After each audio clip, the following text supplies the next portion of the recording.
Bonjour, nous parlons cette semaine de la bienveillance et nous allons parler aujourd'hui de la bienveillance du Fils. Lisons ensemble dans Jean 15, verset 12. « Voici mon commandement, que vous vous aimiez les uns les autres comme je vous ai aimé.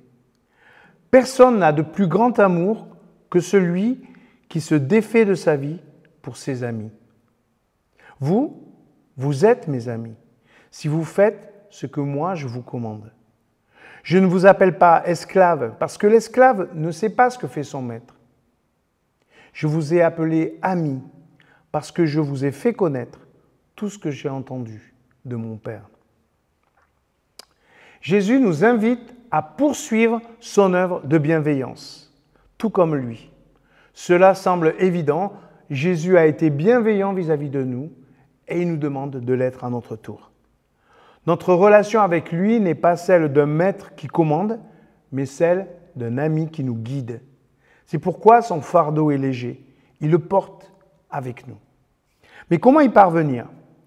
Jésus nous demande d'être bienveillant en toutes circonstances, c'est-à-dire d'ouvrir notre cœur et d'être présent pour les autres. Ce n'est pas tant faire qu'être là. La bienveillance reste encore un choix à faire. Il n'y a pas de peine, il n'y a pas de tristesse, il n'y a pas de sacrifice dans la bienveillance. Nous voulons librement nous donner aux autres. Rien n'est imposé, mais on désire vivre cette bienveillance. D'ailleurs, même l'adage de notre pays le dit bien, liberté, égalité, fraternité.